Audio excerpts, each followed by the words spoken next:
friends, I am Kanchan from Akulmek Technologies and you are welcome to Top Class. Today we have Sitesh Srivastava from Johannesburg, South Africa. And he has a deep interest in corporate training. He has been training a lot of professionals like IT professionals and marketing professionals. So welcome to the show, Sitesh. How are you doing today? Kanchan, I'm very well.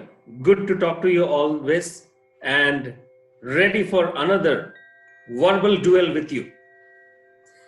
Yes, Sitesh, we have been doing communication and critical thinking subjects. And when we talk about communication, there's a very interesting topic which is called visual communication.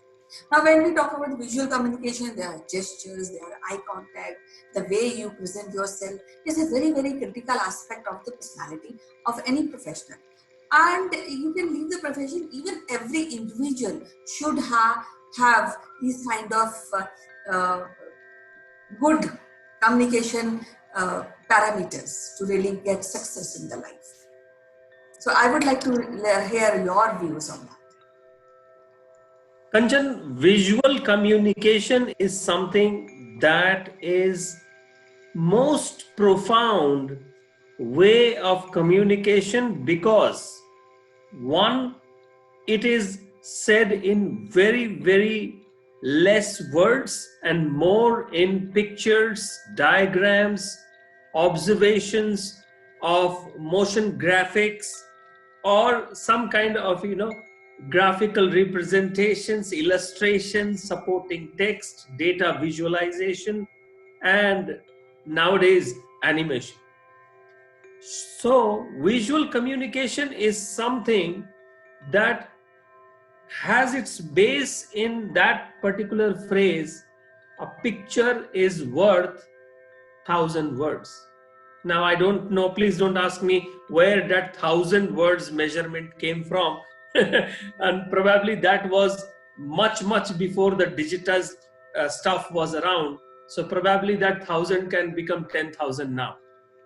So visual communication is a very core important message that is used in every place, in our schooling system, in our higher secondary education, corporate side, and we see that it is important to talk in terms of diagrams, presentations with visualizations and animations, because for one reason, the word is not sufficient.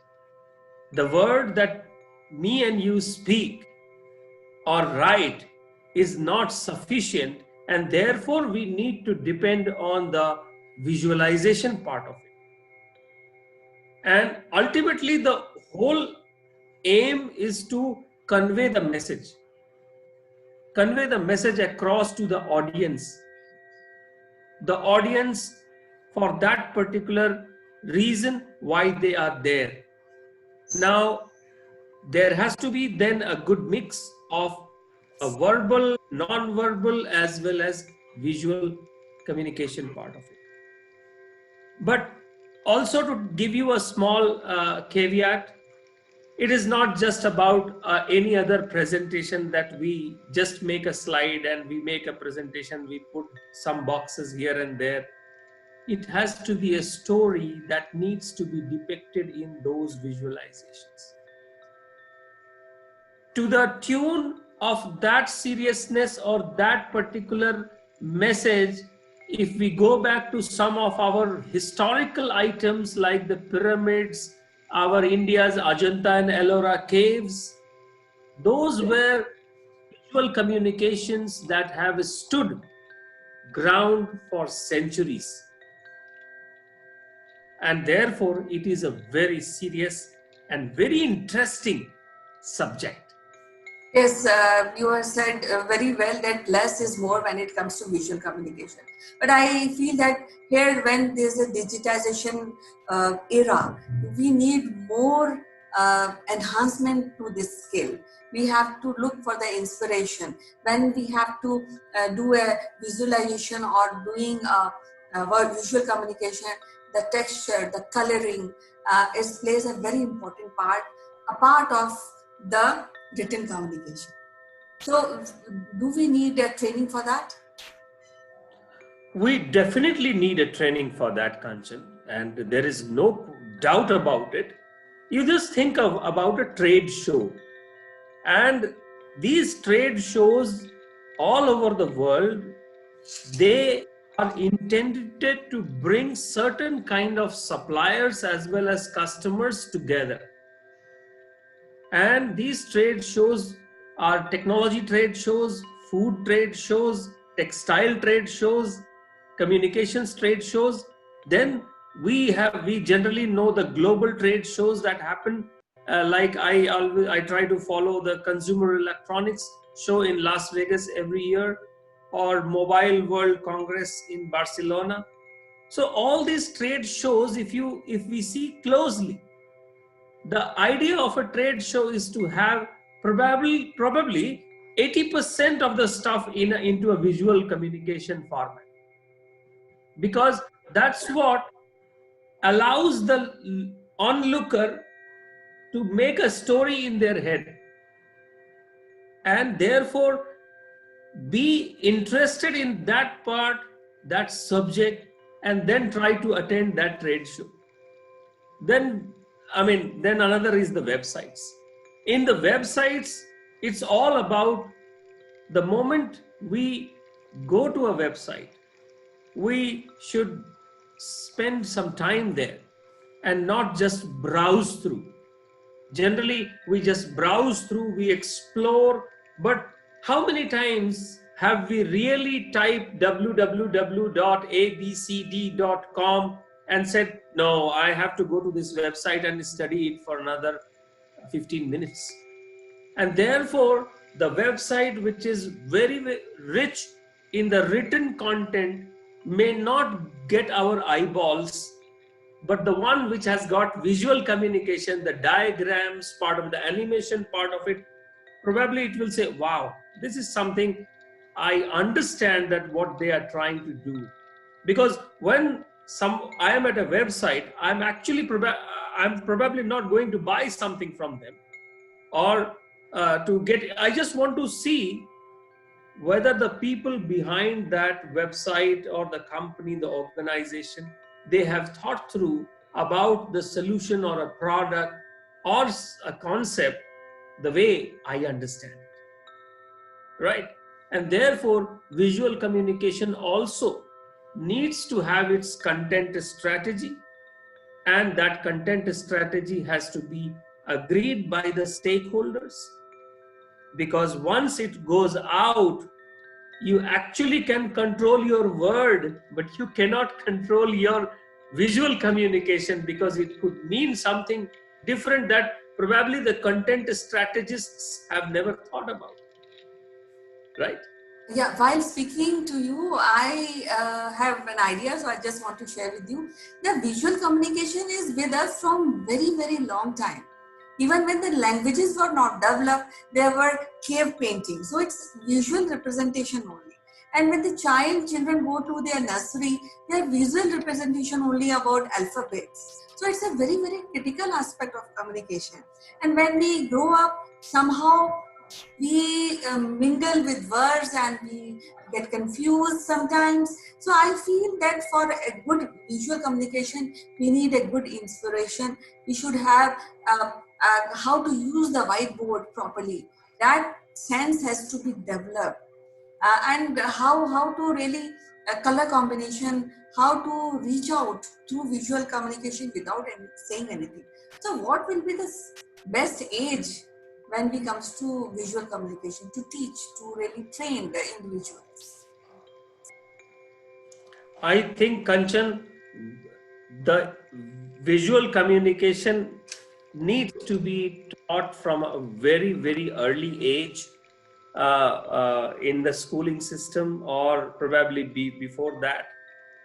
Most of the painters that we have known, they were the visual artists, from their childhood. The sculptors who just, make something out of a stone or some other metal, their visualization is something that they are able to think through in their head early in their life, and they start tinkering with it, with the small places, small things. And as we have discussed earlier, in our earlier schooling, like in the primary section, we give our children lot of visual clues, visual stuff, and then after certain period of time, from an Indian perspective that I know more, we give them books and books and books, and suddenly the whole visual aspect is lost. And then after 12 years after higher secondary, the students think that they should go into design, they should go into textile design or engineering design. And then they realize that last 12 years, it was only the books and some diagrams, that they did not make anything out of it. They did not make their own diagrams. They did not make their own visual communications. They didn't learn it from the nature. And the biggest virtual and the visual communicator is our surrounding.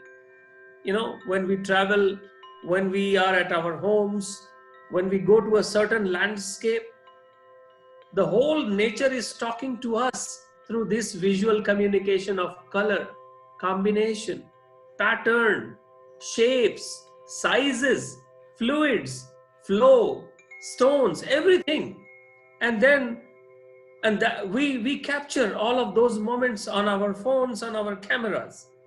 But when somebody asks us to produce a visual communication on a piece of a paper, suddenly we feel, oh, how do I do it? What is the storytelling? What is the narrative? How do I put it all into pictures?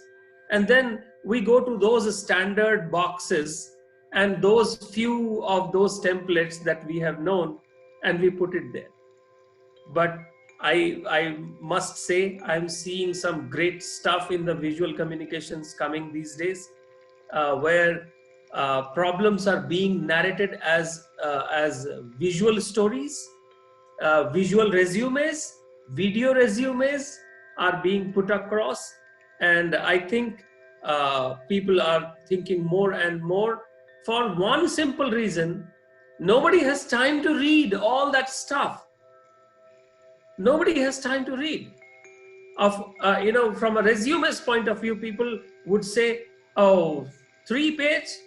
Oh, 3-page is actually too big. 1 page? Can we get 1 page? Few paragraphs? Then people say, okay, now let us bring something in the visual part. So something which we see every day around us all the time, but we ourselves are not great visual communicators unless we are taught by someone or something. And that we all can think of doing it for our youngsters. That's my feeling. Yeah, now the new education policy is there. Prime Minister has inaugurated this and has been implemented very shortly in the schools. So I think the policy makers or the educationists, they will take up our inputs, and maybe they'll take up this subject as a very initial age of the child in school. So it was great talking to you, Sitesh. As usual, we'll take up this subject and extend our views in further episodes. So till then, bye-bye, take care. I will leave you with my last thought. We say, seeing is believing. That comes from the visual communication. No one says reading is believing. Seeing is believing. Thank you, Kancha. Perfect. Thank you. Take care. Bye-bye.